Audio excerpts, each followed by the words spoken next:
Okay.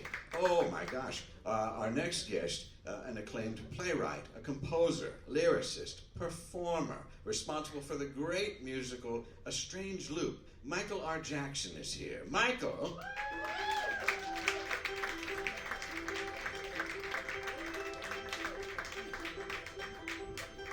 How are you? Good. Welcome. Was that like the X-Files theme? No, that's what it reminded me of. It's a little spooky. Also, it was spooky. I too love the harp. I played harp in high school. Is that real? Is that true? Wow. I took it to get out of out of taking like gym or something. Yeah. It was like the greatest semester ever. Can you still do it? Can you still noodle on one? Maybe, I don't know. Yeah. I remember I wrote my own song for my harp final. Wow. What was it? What I don't was know. it? No, we don't know.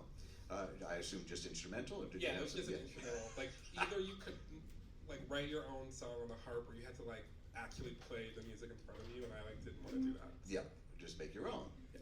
Well, you have been making your own for a long time now, I too. have. Yes. Now, the Strange Loop musical that happened, I just want to give you some appreciation for that. The soundtrack, which you can get now, I'm really appreciative of the fact that you use the sexiest instrument next to the harp, the saxophone. Oh, yes. A lot of sax on that, Mm-hmm. which was my instrument as a boy. Okay. Yeah, I really liked hearing that. When that sax came in, I thought, oh, okay, Which now. one did you play? Alto, soprano, bass? I was just an alto. The other ones took too much wind for me. The big ones, there were a couple of them. Sam Rivera and the other kid, he played the big ones, and a lot of air, a lot of breath. Right. But the alto, you could pick that up and do a Kenny G tune or something real fast. Real fast. So I was really happy to hear that on the thing. Now, and the musical itself is about love in a sense. It's about self-acceptance. It's about understanding what it takes to love yourself and right. to not always listen to the external voices that are out there, or internal voices, as the case may be. I will tell you, I didn't see the production, but I've only listened to it on the soundtrack, just as I did with Cats. Correct. And that was quite surprising when I finally saw that musical. Yes, I too saw it for the first time in the theater. Yeah. The day after Christmas. It's shocking, isn't it? Because what you picture in your head is not like an aerobics class at a Petco. No, not at all. No. Zumba with Z-O-O. But it's very sexual too, isn't it? Cats or my musical? Cats. In what sense? It's just a lot of bodies and leotards moving around. Okay. Which is sexy for me. It doesn't have to be sexy for everybody. It doesn't. No. Now, how about you? You find yourself lucky in love? Oh my God. Lucky in love. Wait, define that. What does that mean? Are you someone for whom love comes easily? Never. No, not at all. No, absolutely not. And what do we think the cause of that is? Oh, it's probably me. It's not you, it's me. Yeah. Are you? So you're not necessarily great in relationships. Do you like being in them? I'm seeing someone right now, but it's like a complicated situation because he lives not in New York. Yeah. And like it just sort of something that started before he left New York, and then I'm just sort of like, oh, well, we're like gonna see what happens, and so like I go and visit him sometimes. He comes to visit me sometimes, and it's cool, but it's also like, do we actually have any, like, what do we owe each other, given that we, like, don't see each other all that regularly? I don't know. It's something I'm, like, figuring out. It's, like, a strange thing. And it's early? Has it been Yeah. It's, like, super early. It's tough. Long distance is tough. Right. Yeah. Tough to navigate what that's going to be, to establish some kind of pattern, to understand each other's rhythms. Correct. Yeah. And you do a lot of self-exploration. And each other's cats. Each other's cats. You have a lot of cats? No. Oh, yeah. Within The sex part, yes, I see. It's not like that often. It's like, what is it? Like, All right. How does it work? Dickin'. What goes where? How's the dickin'? Yeah. Jill suggested you should get on a bus. Get on a bus? I don't know. I Yeah. think like Rosa Parks like worked too hard for me to get on the bus at this point. I only fly.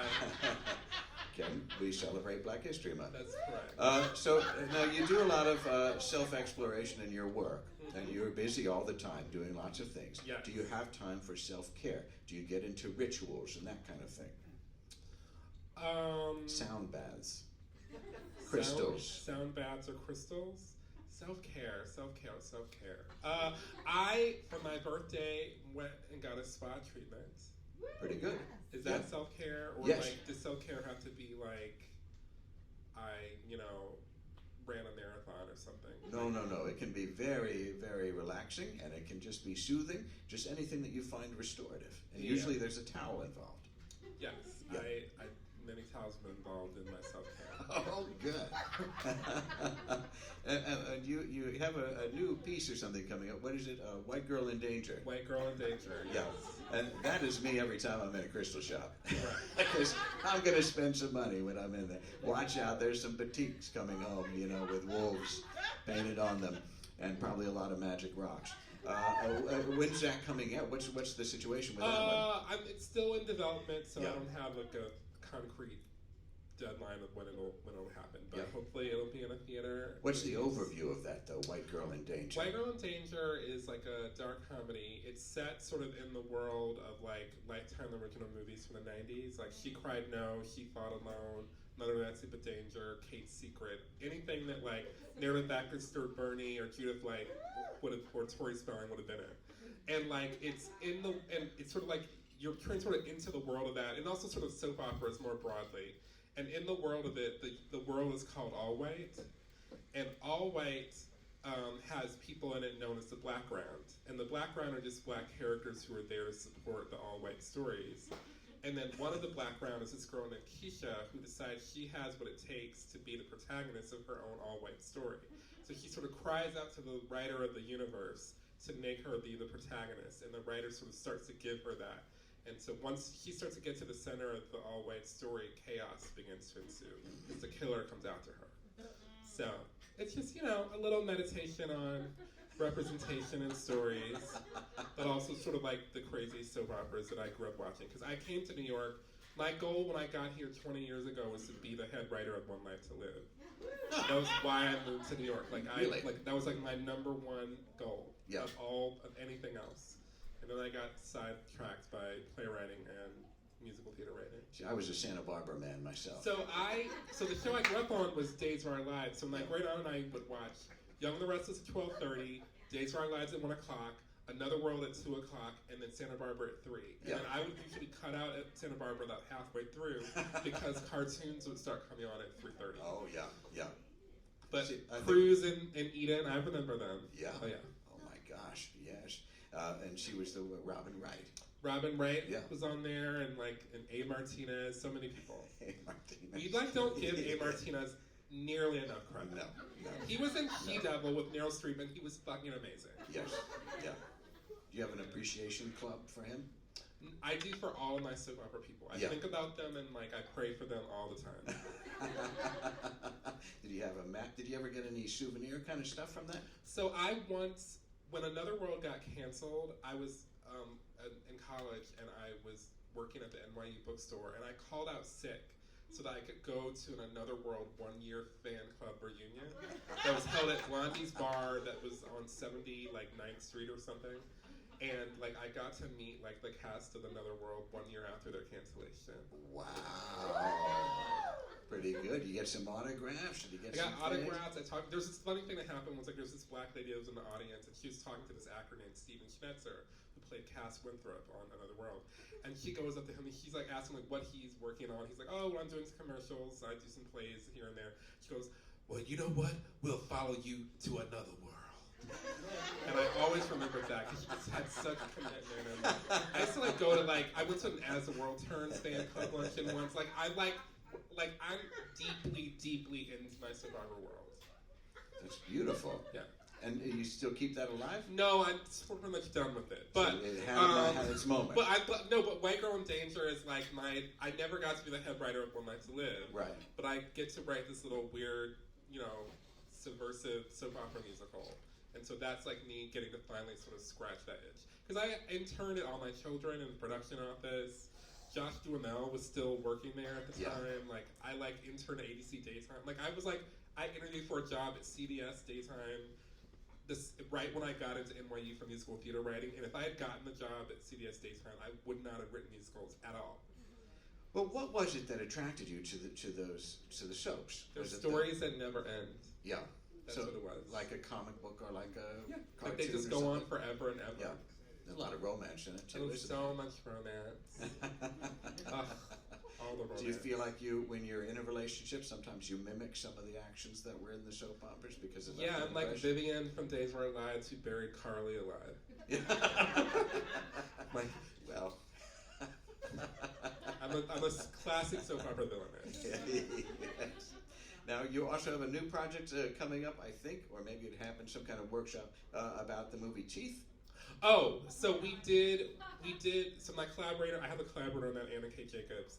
We did a presentation of it in part of this festival called NAMT, the new National Alliance of Musical Theater Festival, and we presented the piece there. Okay, and that's the movie where lady parts need to go to the dentist. Sure, that's you can describe it that way. Okay, all right. Boy, you don't want to run into that, do you? Or maybe that could be like a healing thing, and maybe just the thing that you need. It could be. It could be. The cure for Every bad act dick. of creation That's for sure. is an act of destruction, and every act of destruction is an act of creation. That's beautifully put, Yeah. Michael. So, are you going to plan anything Valentine's Day with the long distance situation? No, he's in another country. Wow. Okay. This you're gonna- particular like month. a So I'll, FaceTime call or something. I'll give him. I'll send a text. Okay. All right. Well, it's still new. We're going to still figure Yeah, this I mean, out. I It's don't all right. know. I'm learning about how to do all this shit, like literally in the moment. That's how we all do it, though. That is true. Even people that get married, you're still figuring it out every day. You wake up and like, oh my God, that person's still here. Right. What are we going to do? Yeah. How's this going to go? You know? Now, you have any questions for Amy? Amy, you have any advice for Michael? Yes, give me some advice, please. Well, it's hard to give you, and it's kind of rude to give someone advice if you don't know what the question is. What should I do? Long All distance. right. I don't know too much about this person. Do you feel? It's really great. Is he really great? Well, then I think you should work it out. Okay, that's good advice. Thank Solid. you. That's solid. That's all we need. And what's going to happen? Very good. What's going to happen with Strange Loop? Is it coming back at all? I certainly hope so. Yeah, we all hope I so. sure hope so. We all hope so. It's great. It would be It's so really- nice. Yeah. But, capitalism. Yeah, that's the sound it makes. I will. We'll do some work Somebody at the blackmail. Veterans Home. Does anybody have We'll be any fine. blackmail on a theater owner that I could use? And we'll give you a glow-up necklace if you have it. Well, this has been great. Michael, thank you so much for being here. I wish you all the best with everything you got. Thank you. Michael R. Jackson, everybody.